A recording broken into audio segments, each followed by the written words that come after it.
And for those of you wondering, I'll be watching it from Funimation's website, and my reaction will be starting from the minute and 42-second mark. In 1-0, go. Alright, I'm pumped up for this, especially with the creepy as hell cliffhanger.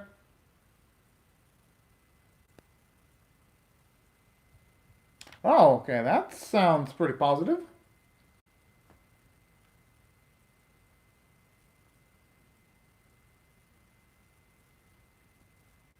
Makes sense, I mean.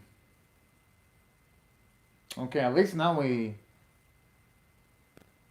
Oh. I mean, at least now we know why James Attardi would go this far then, and how he was able to put some of the books he had in some of, at least in the farm where Emma and everyone else is at.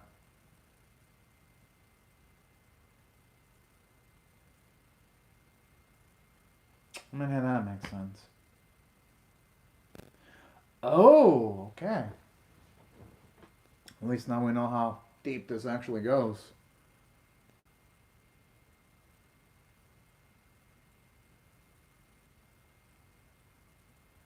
And, you know, I wouldn't blame him for going after James. Aw, don't tell me there's a chance that he might be dead.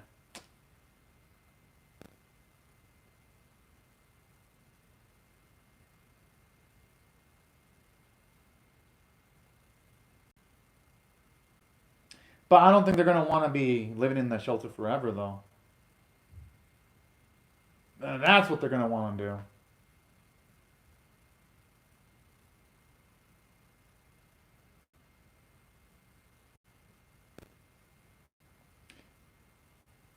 But is that really a guarantee, though? I mean, we have no idea of knowing the culture of the humans, the very least on the other side of the earth. Maybe they are willing to accept them maybe a few years ago, but who knows right now, though? That's the thing.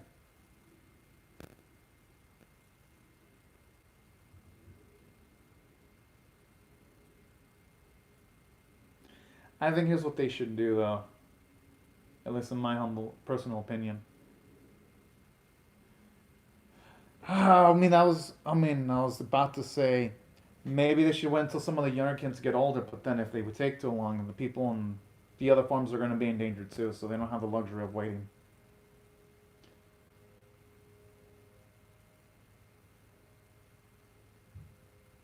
Hell yes.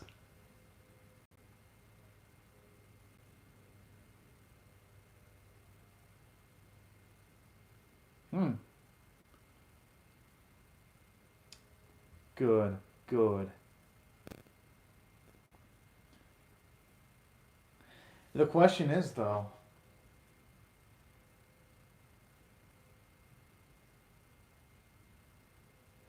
how they go about helping out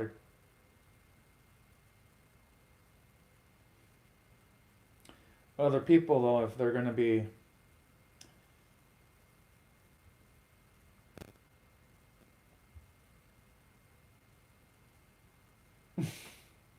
Aw, they're adorable. I was about to say, are they going to be helping out the people though if they're going to have a lot of things to take care of, unless they're going to keep those really, really young and vulnerable ones in the shelter, and they're going to take all the smartest ones on the outside just to play it safe. That can only be my guess. All right, good, good, good.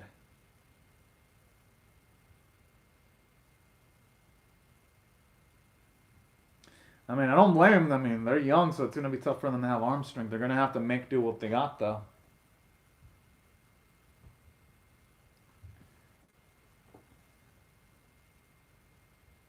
I still like that she has a private little frame there.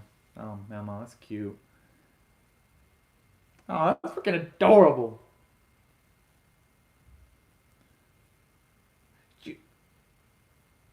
Okay, I mean, at least you have people actually taking shifts. I like the difference when you have a little kid just bang in, and then when Emma does, she does it a lot more lightly. I like that. different contrast. Kind of makes me want to try that stretch too now, seeing it on screen.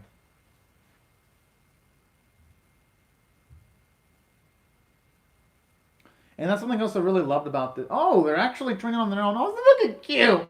And you know something else I like about this series too? Some animes talk about family, but they don't really express the family dynamic that much. I like how this series actually does do that. And showing the sequences when they're all spending time with each other, too. This makes you care about all the... Aside from the main characters, it also makes you care about all the other little kids, too.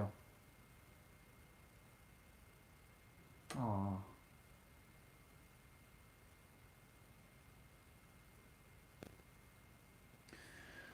Although what I get the feeling this happiness is going to be shattered though almost instantaneously, though. Knowing how this series operates.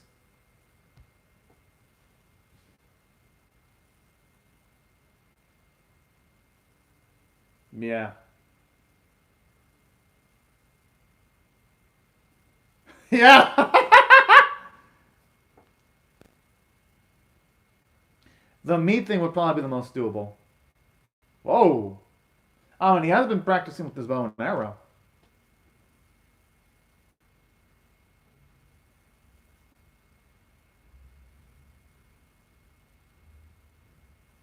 Hmm.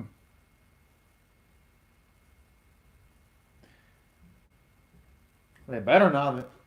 I like how now Emma's talking like a doubting mother. This is fucking cute. And I like it. Shows you her maturity, too. When it comes to Emma, she's becoming more and more mature. Oh! Man, it was so close to Dominique. Have that feeling Emma's gonna get it easily down. Oh.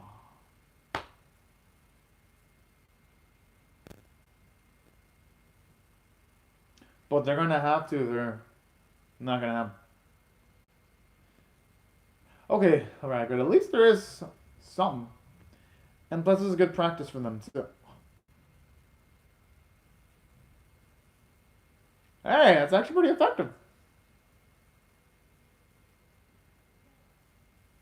Oh, they're just kind of adorable there.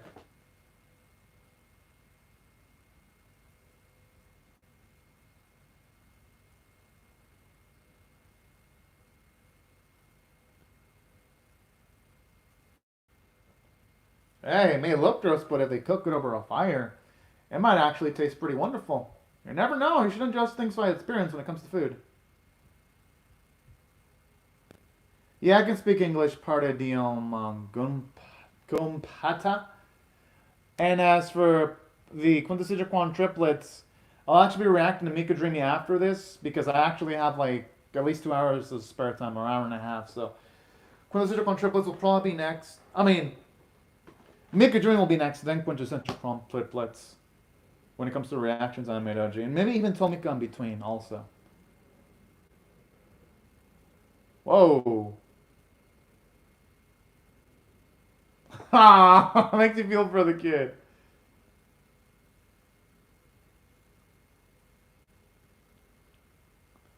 No, they're definitely fishies. You can tell by the size.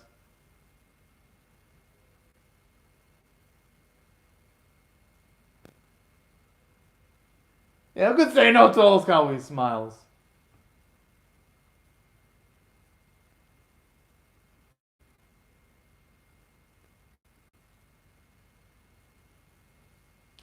I love how those two are playing themselves out. Oh man, that's fucking cute.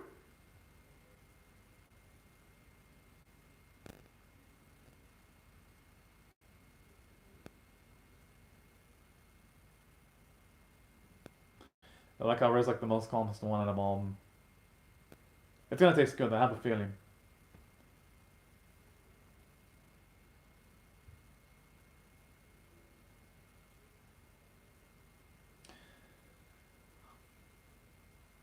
I mean, there are some poisons that work slowly, though. It doesn't just activate in like 10 minutes. But hey, that at least that's better than nothing, though, waiting that small amount of time.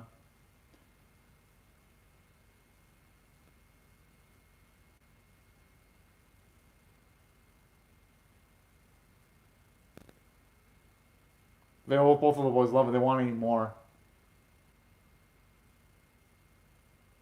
Ah, yep. I had a feeling. Was there shaking? That's enough of me to have a feeling where this is gonna go.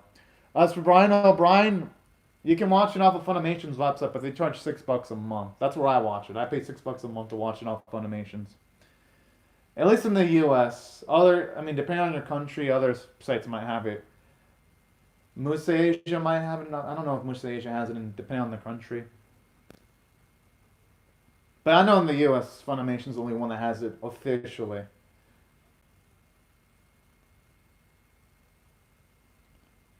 Well, I know well, I think season one is on Crunchyroll. I have to check. I don't quite remember.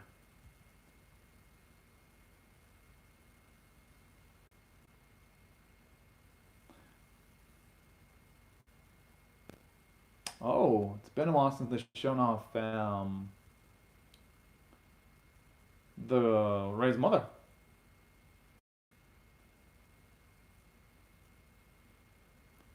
I mean, yeah, at least she wasn't executed, though. I mean, that's better than nothing.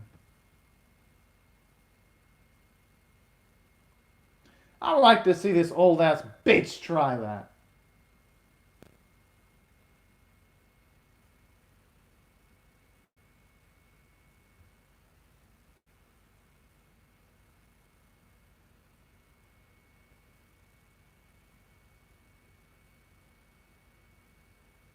Oh boy, that doesn't sound too good, though.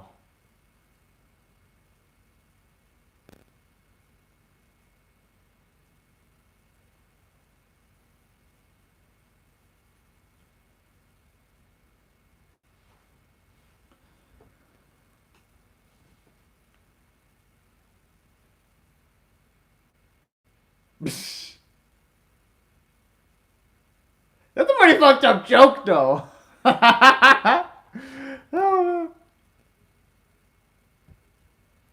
Oh, I didn't know that anime, did you? But yeah, I guess it depends on the country. Because I know Funimation doesn't operate in some countries. I know some countries they have Wakaman. I can't pronounce it, but Wakaman instead of Funimation or Musa Asia. Whoa! What the fuck?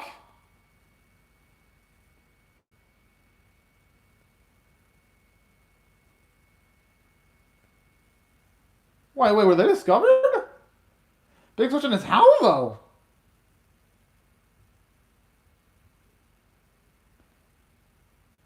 Okay. Talk about being overly prepared.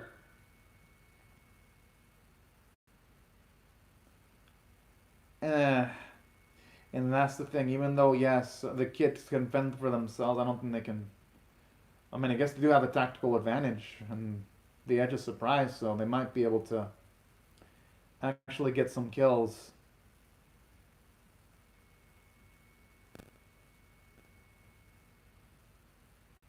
But I'm kind of glad the kids, they never really contemplated staying there for a long time, though, and they did write down the whole future thing, so I'm kind of glad.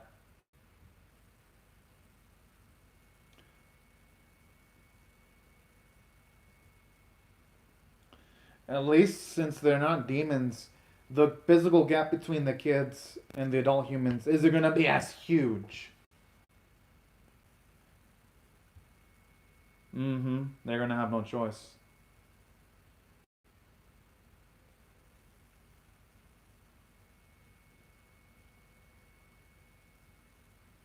Fuck! Oh shit! Oh shit! Oh shit! Oh shit! I don't want to. I don't want to see anything bad happen to Dawn. I like him. Mm. And I have a feeling that if Dawn needs to, he's probably going to sacrifice himself to protect the kid.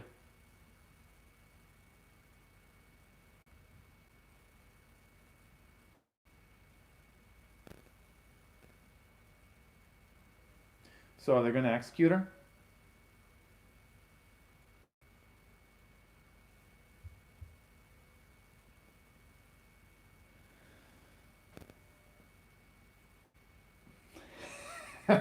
Hell yeah. I love that smile. Oh shit.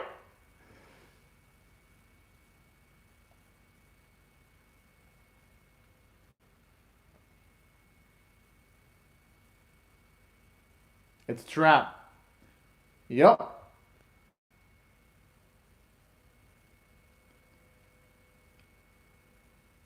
I'm surprised I didn't go for the kill though. All right, good, good, good, good. At least Ray's got the right idea.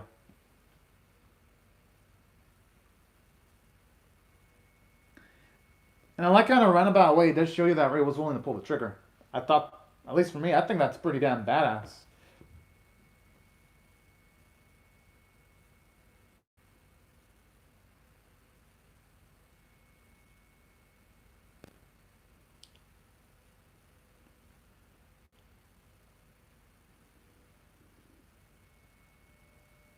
And I actually like how it puts into emphasis all the sequences where they were playing around. It wasn't just for show.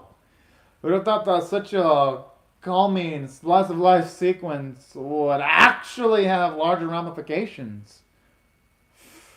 Oh shit.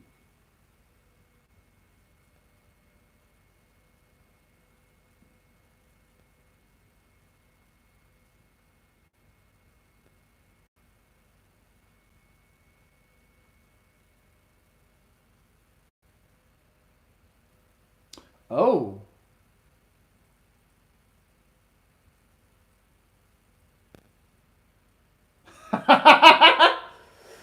Oh, I mean that is cool. But how did he not notice the two youngins with like the arrows? I mean, I guess I could see why. He probably was feeling cocky. I mean, he was armored with that gun. A lot of people in that spot would feel cocky as hell too.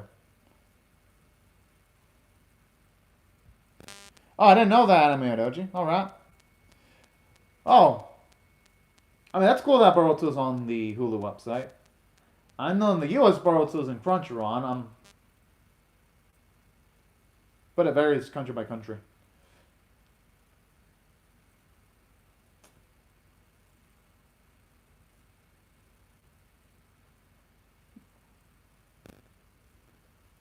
I mean, yeah, get wrecked, bitches! Get wrecked, bitch! Yeah, y'all know I've been waiting to say that to see some of the opposition get wrecked. Does it feel like a Deus Ex Machina? Kinda, but hey, you know what? I'll take it. I'll take it. I'm rooting for the kids to survive. Oh, oh, damn!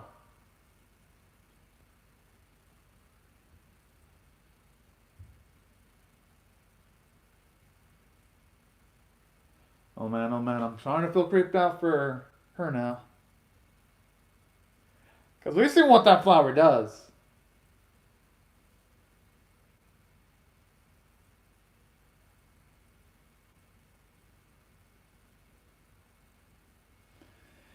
I have a feeling though, if she does encounter the kid, she's probably gonna help him out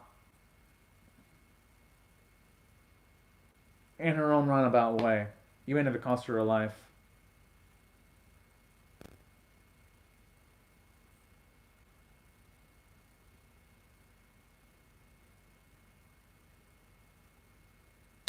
That does sound like a pretty damn good offer there.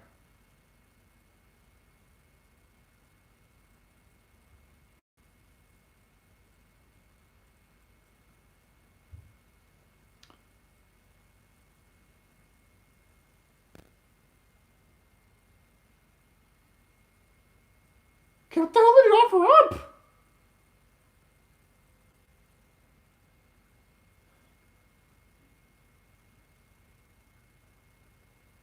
The fuck?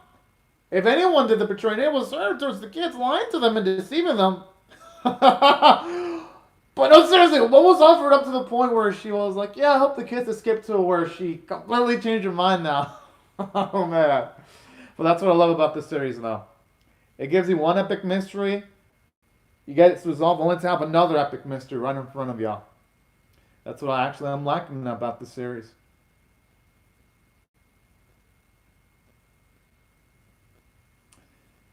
I mean, I was kind of expecting a cliffhanger there. That's why I was like, perfect spot, perfect spot.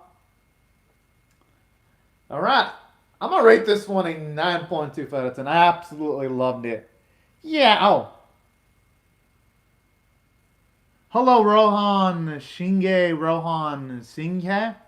Haven't watched the trailer yet, Anime Doji. I didn't get to see your message because, like, I was so captivated by the screen that I wasn't looking at my screen that had the live chat for a few seconds.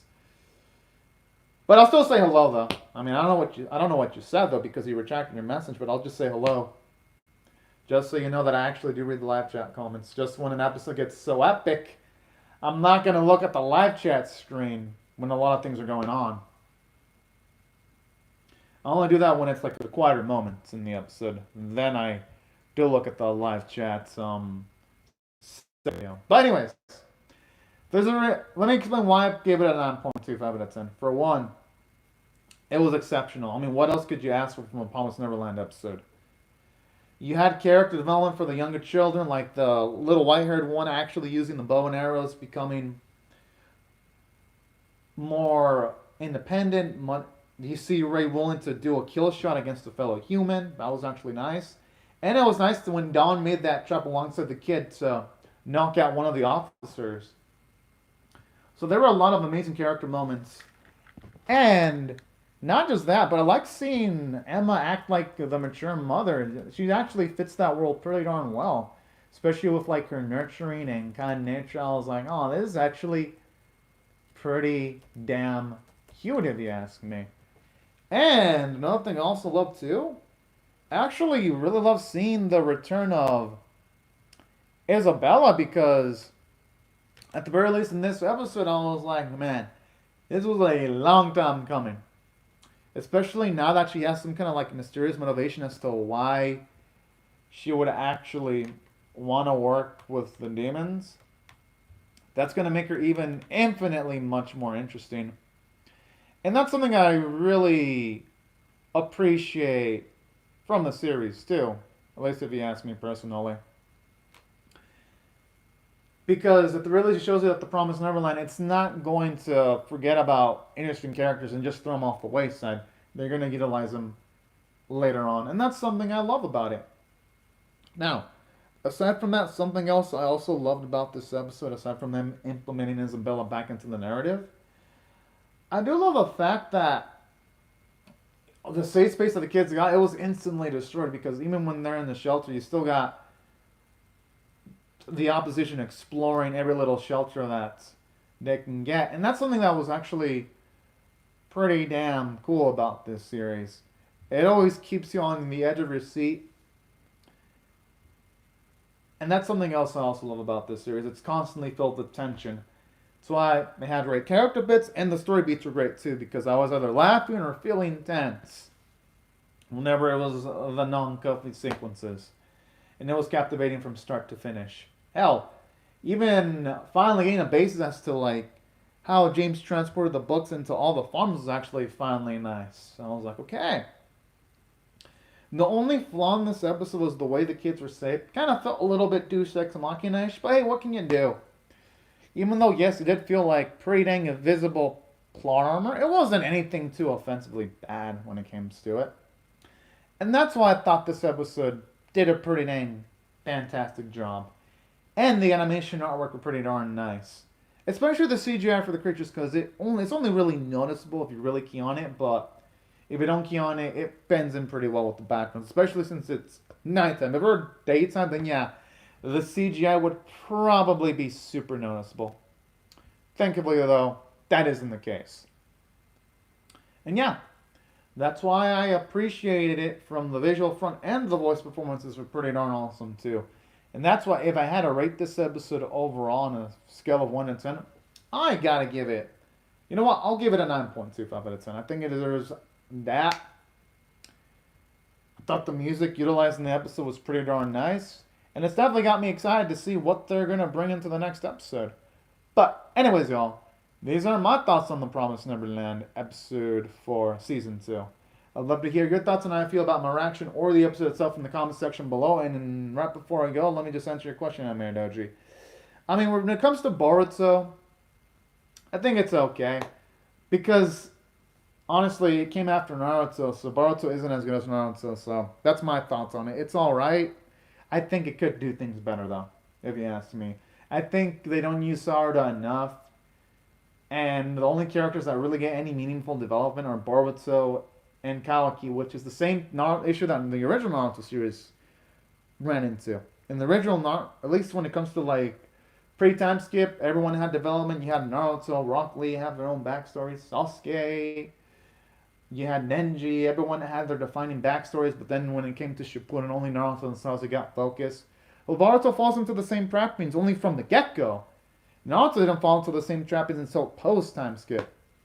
Issue with Boruto, oh yeah, Boruto and Kawaki get all the cool things, but everyone else, they just get ignored. Which is a shame, because I thought Boruto had some potential. That's why I think Boruto's okay, but I don't love it. I might love it eventually, though, depending on what they do later on. But for now, I think it's alright. At least the manga. The anime, I'm not too fond of the anime with all the filler. But the manga, it's got its decent moments here and there. At the very least. But yeah, these are my thoughts on the episode and also my thoughts on the Boruto series, for those of you that are curious on that. Now, right before I go, I'd like to say thank you to Anime Doji, Pradhuman Gupta, Blake O'Brien, and Rohan Singhe. Thank y'all very much for commenting on the lab chat. Hope you have a great, safe, and fantastic day, and I'll see y'all later if you subscribe for more. But anyways, y'all, thank y'all so much for watching my video, and have a fantastic day, everyone. Bye-bye.